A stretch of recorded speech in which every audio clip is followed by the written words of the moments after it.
नमस्कार। जय श्री हरि।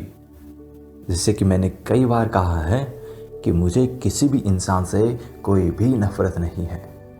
मुझे केवल नफरत है उनकी बुरी सोच से। मुझे नफरत है केवल उनके द्वारा किए गए बुरे कार्यों से। बस ढोंगियों और पाखंडियों की पहचान करने का एकमात्र ब्रह्मास्त्र यही है कि जो भी इंसान इंसानियत धर्म यानी हिंदू धर्म विरोधी हो, अर्थात जो भी मुख्य रूप से मुसलमानी का समर्थन करता हो, वो एक ढोंगी होने के साथ साथ एक साक्षात राक्षस भी होता है। और इसके बारे में मैंने विस्तार से अपने एक वीडियो में भी बता रखा है, जिसका नाम है ढोंगियों और पाखंडियों का भंडाफोड़ भाग द्वितीय। तो चलिए फिर इसी ब्रह्मास्त्र का उपयोग हम तथाकथित कथावाचक देवी चित्रलेखा पर करते हैं। देवी चित्रलेखा मुरारी बापू की तरह कथा प्रवचन करते समय बीच बीच में अलीमोला अलीमोला गाने लगती है।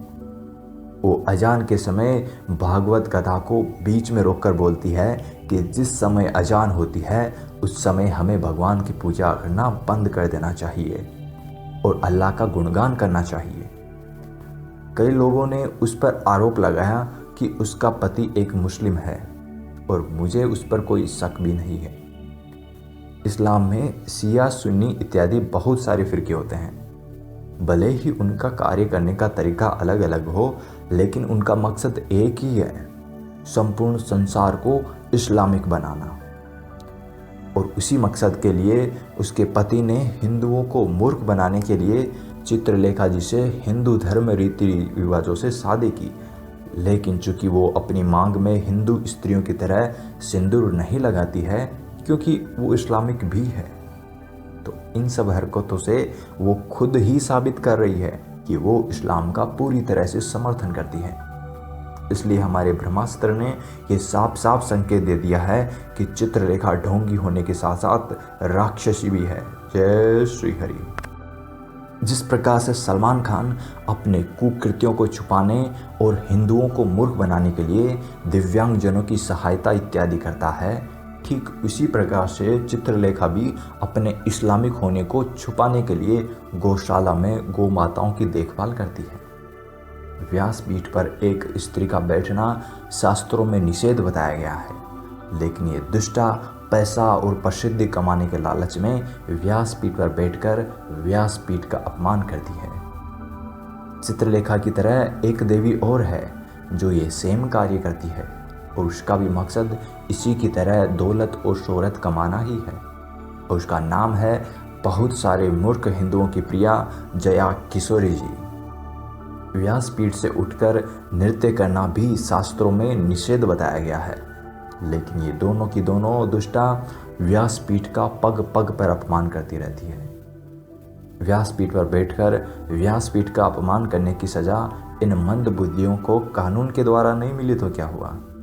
भगवान के कानून से ये दुष्टाएं बच नहीं सकती है, क्योंकि जो भी इंसान शास्त्र विधि का त्याग करते हुए व्यासपीठ का अपमान करता है, उसे पाप से ग्रसित होना ही पड़ता है। और जो भी इंसान पाप करता है, तो भगवान उस पाप की भयंकर सजा भी उस पापी इंसान को जरूर देते हैं।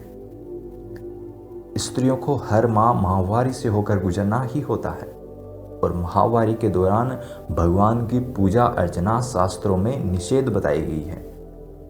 इनका कथा प्रवचन लगभग निरंतर चलता ही रहता है, तो फिर ये लोग माहवारी के दौरान अवकाश भी नहीं लेती होंगी। और इस प्रकार व्यासपीठ का एक और अपमान करते हुए ये लोग धन के लोभ में पाप से ग्रसित हो जाती है। जय श्री हरि। इन मंद बुद्धियों की तरह एक और दुष्टा है जो अपने आप को गुरु माता आनंद मूर्ति कहलवाना पसंद करती है। वो भी बाकी कथा जिहादियों की तरह अपने प्रवचनों में अल्लाह का बराबर गुणगान करती है, और इस प्रकार से कुछ मूर्ख हिंदुओं को धीरे धीरे इस्लामिक बनाने का प्रयास कर रही है। कथा जिहादियों में एक और प्रसिद्ध नाम है, और वो है चिन्मयानंद बापू। वो व्यासपीठ पर बैठकर अपने शरीर पर निषेध काला वस्त्र धारण करता है। वो अपने प्रवचनों में भी बार बार अल्लाह के गाने गाकर हिंदुओं को पथभ्रष्ट करके नरक पहुंच जाने का कार्य कर रहा है। तो इस प्रकार इन दोनों पर भी हमारे ब्रह्मास्त्र का प्रहार करने पर साफ साफ पता चल रहा है कि ये ढोंगी पाखंडी होने के साथ साथ साक्षात राक्षस भी हैं। इन लोगों के पास कथा सुनने या फिर ज्ञान लेने जाना मतलब अपने पैर पर खुद कुल्हाड़ी मारने जैसा है। प्रभु श्री हरि की इच्छा और प्रेरणा से फिलहाल मेरा काम आप लोगों को सद्मार्ग दिखाना है और उस पर चलना या ना चलना आपका काम। जय श्री हरि। ऐसे ही आने वाले और रोचक तथा परम कल्याणकारी वीडियोस देखने के लिए सब्सक्राइब कीजिए हमारे YouTube चैनल एक हरि भक्त को अभी।